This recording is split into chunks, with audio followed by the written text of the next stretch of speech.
So, how do we compete with other women?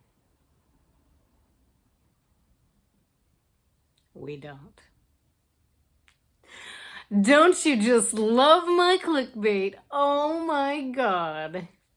You are welcome. You do not compete with other women. You don't have to. That's the big secret.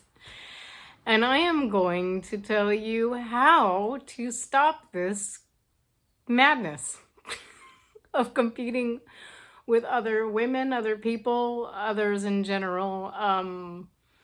But especially because I feel like I've got my coffee here. We're ready to talk about this weird toxicity in our culture of competing with other women. And I want to inspire you to think about one, only competing with yourself, and two, becoming one of one. Now, one of one instead of 1 in 8 billion, there is this concept of one of one. And there is a amazing YouTuber that I'm going to link below who talks specifically about this concept. And I love the way she lays it out. And I really like her energy. And I'm going to, of course, link her below because amazing. In fact, I will link that specific video and then you can check out her other stuff because I really, if you like what I'm saying, you're really going to love the way she lays this out.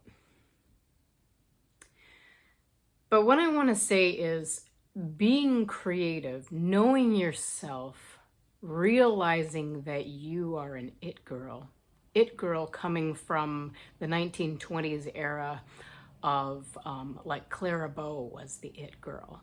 So it's basically, and you know, as time's gone on, there have been lots of it girls, ingenues, people who are that starlet that everyone wants to be. I believe everyone is that.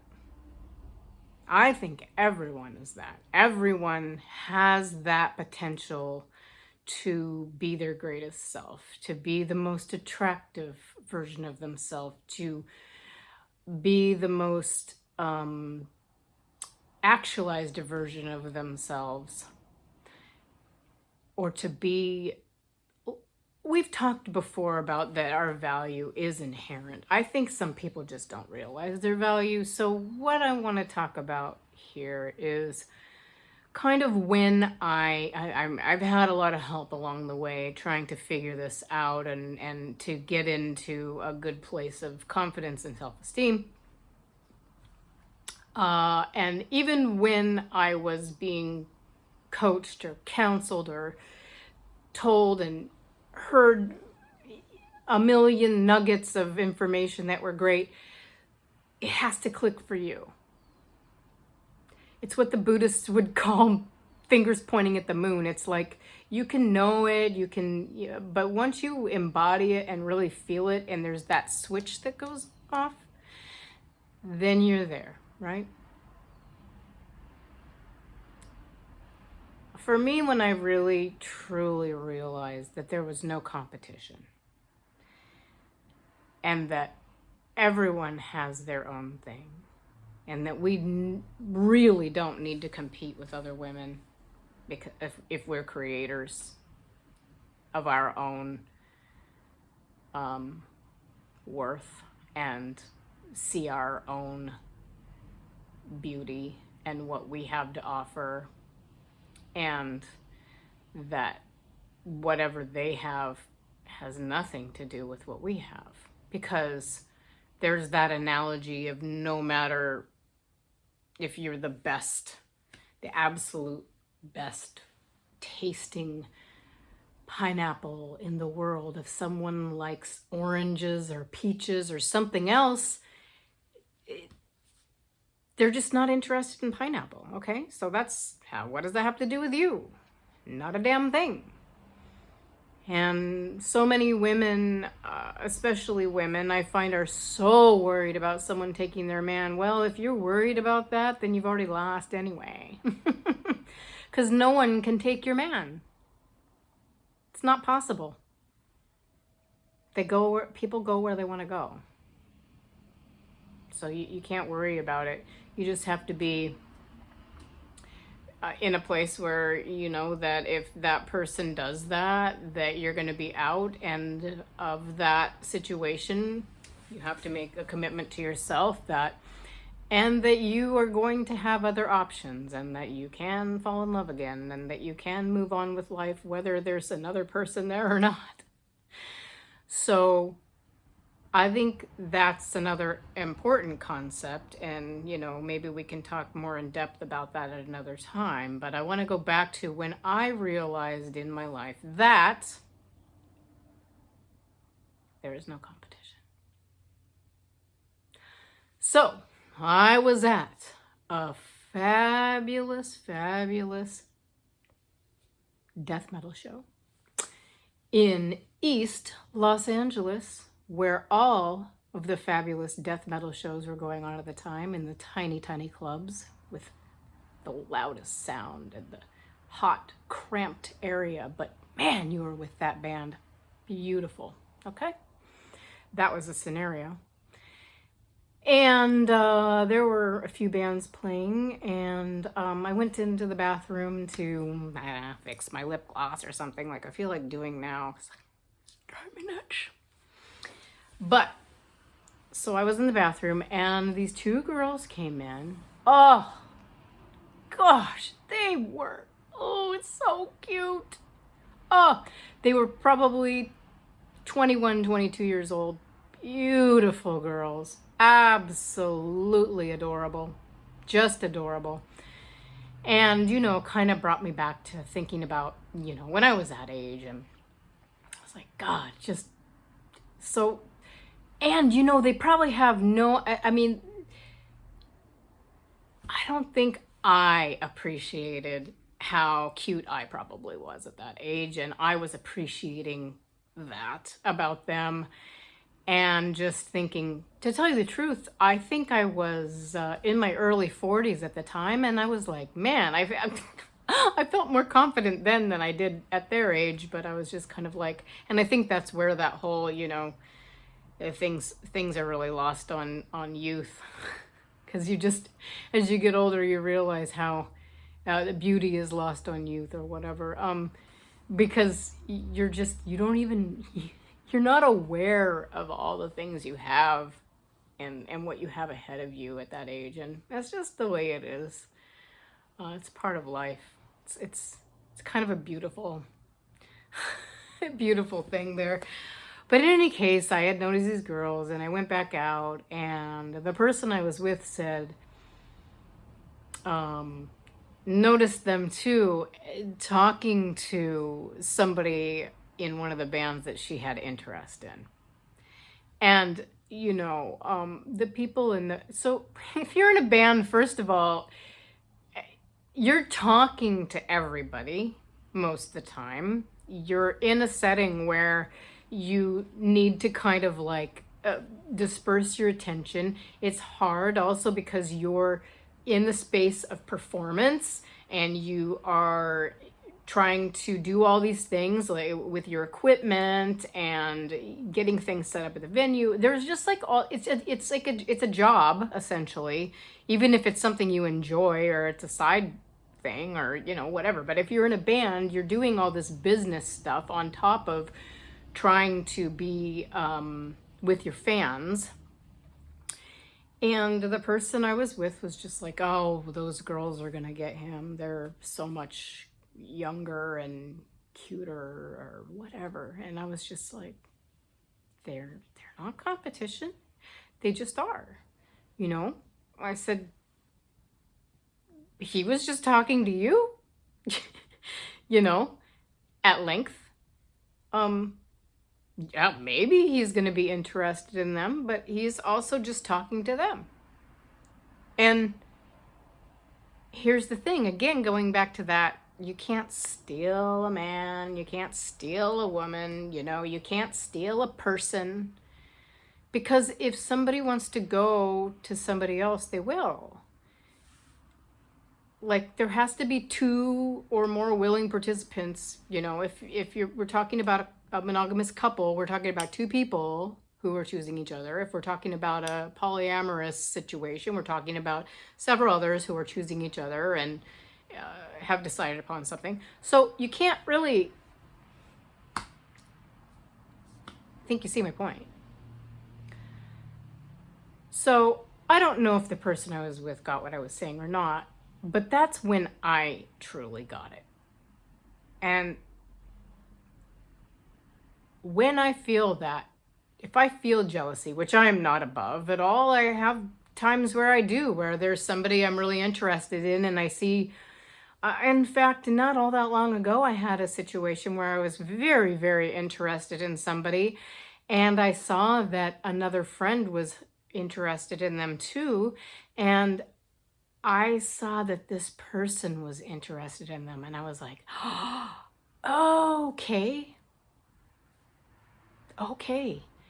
And then I became very happy for what they had. And the jealousy was kind of, it was almost like it couldn't exist, because especially since they were so perfect for each other and I could see it. I could see like how they connected. It was insane. And who can stand in the way of that? Not me. I'm not going to. Oh my God. It was amazing. Because I want that. And if I want that, then I need to see that in the world. So I want to, again, inspire you to think about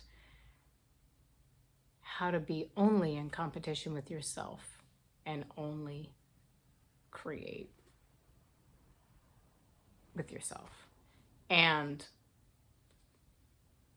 I want to talk about an example of how a real life example where it completely failed. I was, here we go, working at an alternative fashion brand. And all I wanted to do was create, be inspired by things and create something very new and different and stand out. Because honestly, creating and standing out and being different is how you're noticed. Now, I understand that there's the whole, well, you need to fit in, but if you don't, you're going to stand out so much more. So that was my thinking when I would create things at this place. And there was a very new company coming out. Very new company. And my boss wanted to smash them. That's what he said. We're going to smash them. We're going to get ahead of this brand. And so he's like, you need to look at them and you need to do what they're doing. And I'm like, oh God, that's not how you smash a brand. You just do something different. You don't even do that. You don't even look at them like that. You'd be like, hey, this brand is coming up. I wonder, be curious. But when I started looking at their stuff initially, and I will tell you who they are at the end of this story, I'm not going to tell you who I worked for, but I looked at their website and I saw that their brand was very confused initially. And I'm like, but they were doing something really smart, which is they're testing the market. They're testing.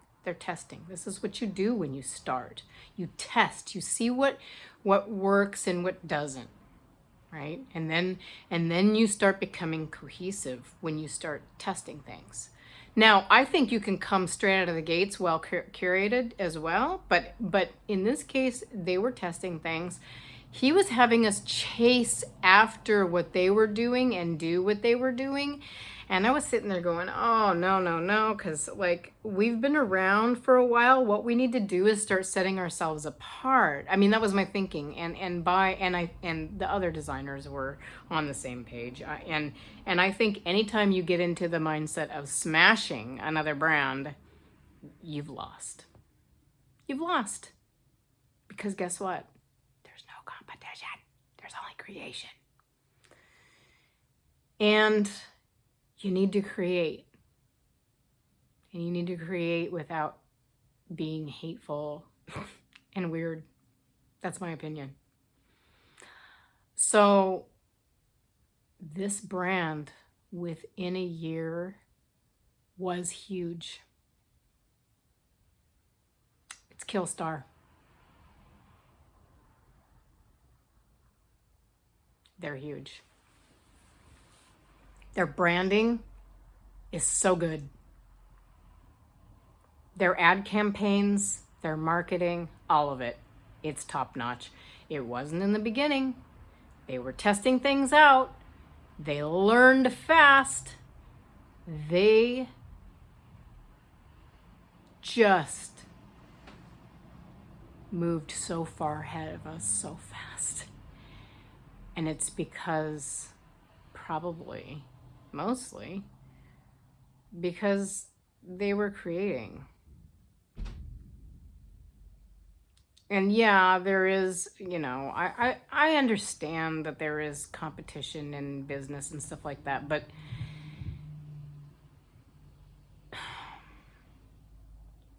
when you learn how to be original and really brand well and all of that, you need to go forward with that instead of like thinking on how you're going to squash another company. So that was a mistake, in my opinion. And I wish that we could have released, the stuff that they released. There was some of our designs were like that. And we weren't allowed to release those designs because there wasn't the freedom for us to create the way we wanted to create. So instead of being ahead of the mark, we were behind because we were looking at what somebody else was doing. And instead of creating trends, we were following them. And you need to be on the leading edge. And that's what I want you to do with yourself. Be on the leading edge of yourself. Yourself. You're the only person you compete with. And then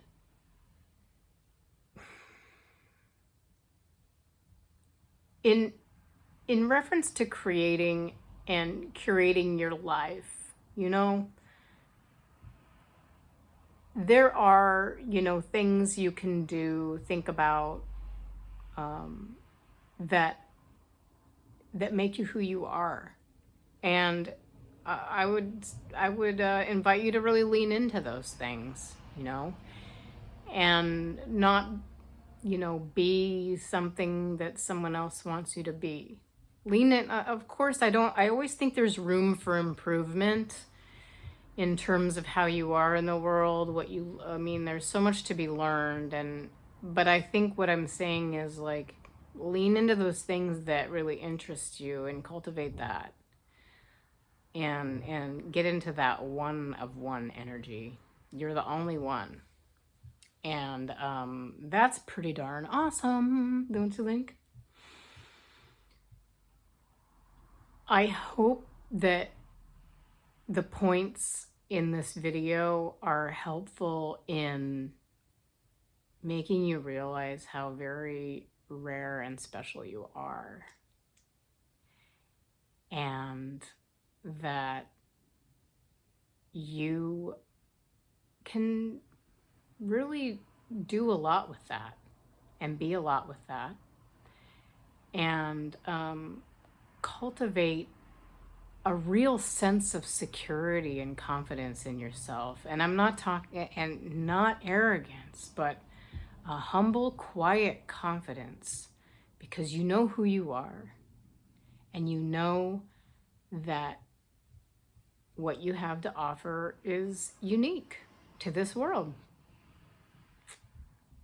So I hope this helps, and I will see you next time. Bye.